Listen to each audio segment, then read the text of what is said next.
మరో బ్రేకింగ్ చూస్తున్నాం. పటాన్చెరు నియోజకవర్గంలో హైడ్రా ఆపరేషన్ నిర్వహించింది. అమీన్పూర్లో 32 G+ భవనాల నేలమట్టం చేసింది. ప్రభుత్వ భూమిలో నిర్మాణాలను కూల్చేస్తామని అధికారులు ప్రకటించారు. అక్రమ నిర్మాణాలు జరగకముందే గతంలో రెవెన్యూ అధికారులు నోటీసులు ఇచ్చారు. 2020లో బిల్డర్లు పనులు మొదలుపెట్టగా నోటీసులు రావడంతో కొంతకాలం ఆపారు. రాజకీయ ఒత్తిడితో అనుమతులు తెచ్చుకొని యథేచ్ఛగా నిర్మాణాలు పూర్తి చేశారు. హైడ్రా ఇప్పుడు ప్రభుత్వ భూములను కాపాడే పనిలో భాగంగా చెరువు భూముల్లో నిర్మించిన అక్రమ నిర్మాణాలను కూల్చేసింది.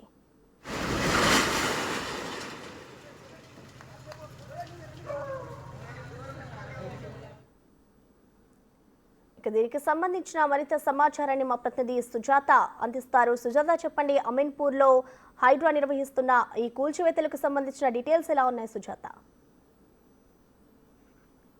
ప్రసన్న, హైడ్రా అటు చెరువులు FTL బఫర్ జోన్లో నిర్మాణాలు కూల్చివేయడంతో పాటు ప్రభుత్వ స్థలాల్లో ఉన్నటువంటి నిర్మాణాలన్నిటినీ కూడా నేలమట్టం చేస్తుంది. అయితే ప్రస్తుతం అమీన్పూర్లో ఉన్నాం మనం. అయితే నిన్న కూల్చివేసినటువంటి కట్టడాలు ఏవైతే ఉన్నాయో అవి దాదాపు G+2 167 గజాల్లో నిర్మించినటువంటి ఈ నిర్మాణాలన్నిటినీ అటు హైడ్రా అయితే మాత్రం నేలమట్టం చేసింది. ప్రస్తుతం విజువల్స్లో చాలా క్లియర్గా చూడొచ్చు. వరుసగా ఉన్నటువంటి ఈ నిర్మాణాలు G+1 ఏవైతే ఉన్నాయో అవి 2020లో నిర్మాణాలకు సంబంధించినటువంటి అనుమతులు కావాలి అంటూ అటు అధికారులు కోరినటువంటి సమయంలో కొంత మేరకు అయితే మాత్రం నిర్లక్ష్యం వహించారు.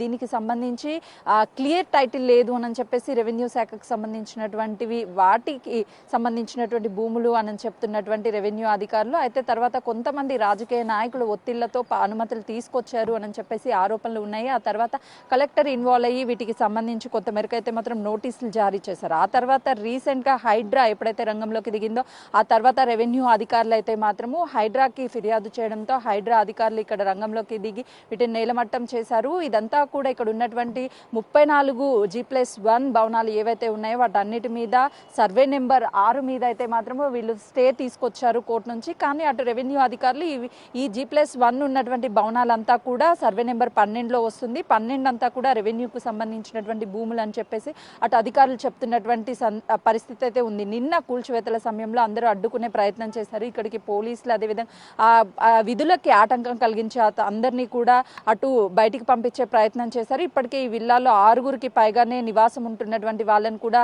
రెంట్కుంటున్నారంట. గత 1 ఇయర్ నుంచి ముందస్తుగా రెండు రోజుల క్రితమే నోటీసులు జారీ చేసి వాళ్ళని ఖాళీ చేయమని చెప్పడంతో వాళ్ళు వెంటనే ఖాళీ చేసినటువంటి పరిస్థితి ఉంది. ఇప్పుడు కొన్ని భవనాలు ఏవైతే మనకు విజువల్స్లో కనిపిస్తున్నాయో నిర్మాణంలో ఆల్రెడీ జనసమూహం ఉన్నటువంటి నిర్మాణాలకైతే మాత్రము సాటర్డే వరకు అంటే ఈ సాటర్డే వరకు అయితే మాత్రం పర్మిషన్ ఇచ్చారు. ఆ తర్వాత ఖాళీ చేయాలి అని చెప్పేసి వాళ్ళకి ముందస్తుగా నోటీసులు ఇచ్చారు. కాబట్టి వాళ్ళు ఖాళీ చేస్తామని చెప్తున్నటువంటి పరిస్థితి ఉంది. అయితే ఎవరు లేనటువంటి భవనాలను మాత్రమే నేలమట్టం చేశారు. అటు రెవెన్యూ అధికారులు కూడా గతం నుంచి ఇది రెవెన్యూ శాఖకు సంబంధించినటువంటి భూమి అని చెప్తున్నటువంటి పరిస్థితి అయితే ఉంది. కానీ ఇష్టానురాజ్యంగా ఎవరు వినకుండా నిర్మాణాలు చేశారు అని చెప్పేసి చెప్తున్నటువంటి పరిస్థితి ఉంది. మొత్తానికైతే మాత్రము ఈ కూల్చివేతల పట్ల స్థానికులైతే వాళ్ళకి ముందస్తుగా నోటీసులు జారీ చేసినా ఖాళీ చెయ్యలేదు అని చెప్పేసి అధికారులు చెప్తున్నారు.